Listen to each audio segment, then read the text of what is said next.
Ndugu waandishi wa habari, ndugu wa Tanzania, napenda niwakaribishe hapa makao makuu ya chama yaliyopo mjini Dar es Salaam Mikocheni, Edwin Mtei House. Ninawashukuru waandishi wa habari kwa kuja kutusikiliza hata kama tumetoa short notice kwenye bango letu, lakini mmefika kwa wakati, kwa hivyo nawashukuru sana. Ndugu wa Tanzania, Chama cha Demokrasia na Maendeleo tunapenda kuwataarifu na tunapenda kuwatangazia Watanzania wote kwamba chama hiki kinaenda kwenye ziara ambayo itakuwa ni Free Tundu Lissu katiba mpya phase 2. Na phase 2 tumeamua tutaanzia kanda ya kusini. Tutaanza operation yetu tarehe 18 Juni, tutaanzia mkutano wa hadhara na Chingwea, lakini tarehe 19 Juni tutakuwa Masasi, alafu tarehe 20 Juni tutakuwa Songea mjini, ambapo ndo tutafanya hitimisho la mkutano wa hadhara kwa kanda ya kusini. Mara baada ya hapo tutaenda kanda ya Nyasa na tutaanzia mikutano yetu tarehe 21 Juni, tutaanzia Njombe mjini. Sambamba na Njombe mjini kutakuwa kuna timu nyingine ambayo itaelekea Makambako. Kwa hiyo ina maana kutakuwa kuna timu mbili, moja itakuwa inaelekea Njombe mjini na nyingine itakuwa inaelekea Makambako mjini, lakini kwa wakati mmoja. Tarehe 22 Juni tutakuwa Mbarali. Tarehe 23 Juni kutafanyika mkutano mkubwa wa hadhara Mbeya mjini. Tarehe 24 Juni tutafanya mkutano Tunduma, na hapo tutakuwa tumehitimisha kanda ya Nyasa.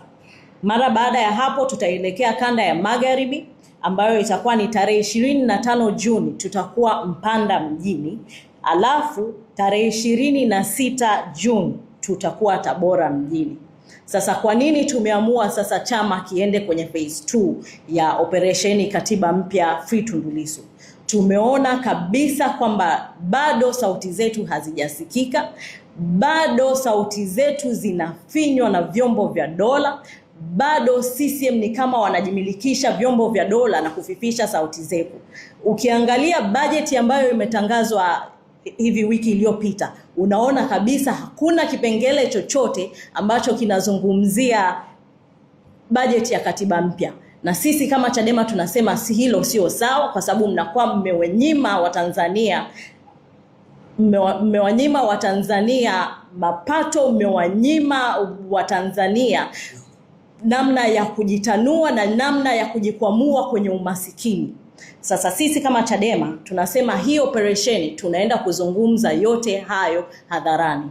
Najua kiu cha Watanzania ni kusikia yale ambayo Chadema yanakuja kusema, lakini pia kushirikisha Watanzania katika matatizo, maana haya matatizo ni ya kwetu wote. Yaliyofanyika tarehe 29 Oktoba mpaka sasa tupo kwenye bajeti na serikali imejionyesha wazi kwamba hakina mpango wowote wa kuelekea kwenye katiba mpya kwa mwaka huu wa mwaka 2026 2027, wakati sisi Chadema tulisema ikifika 2028 itakuwa ni too late kwa nchi kuanza mchakato wa katiba mpya. Hivyo tunaitaka hii serikali haramu itengeneze bajeti ya katiba mpya kwa haraka iwezekanavyo. Lakini mara baada ya kusema hivyo nilifanya press wiki 2 nafikiri zilizopita, na nikazungumza kuhusu jeshi la polisi ambalo lilichukua vifaa vya uenezi kutoka kwa ndugu Mbiela ambaye ndio muuzaji mkuu wa vifaa vya uenezi wa Chama cha Demokrasia na Maendeleo, na walichukua tracksuit nyingi, walichukua combat nyingi, lakini walichukua scarf zetu na viremba vingi. Tunafahamu nia yenu ovu ya kutaka kutumia hizo uniform za Chadema na mkawavisha mnaowajua nyinyi kwa madhumuni ambayo mnayajua nyinyi, ili kuleta taswira kama Chama cha Demokrasia na Maendeleo ndicho ambacho kinaenda kufanya vurugu, siku ambayo mmeipanga nyinyi. Lakini sisi kama chama, ajenda yetu ni katiba mpya, Free Tundu Lissu, na hatutasimama. Kama nilivyotangaza, hii operesheni, ndugu wananchi, naomba iwe ndio story na agenda yetu ya chama. Phase 2 hatuna nia ovu na nchi hii. Hatuna nia ovu ya kufanya vurugu kwenye nchi hii. Hii nchi ni yetu sote, na lengo la kuitisha hii press conference, ingawa limekuwa ni fupi, lakini imekuwa lengo kuu ni kutangaza operesheni katiba mpya, operesheni Free Tundu Lissu ambayo itaanza tarehe 18 Juni.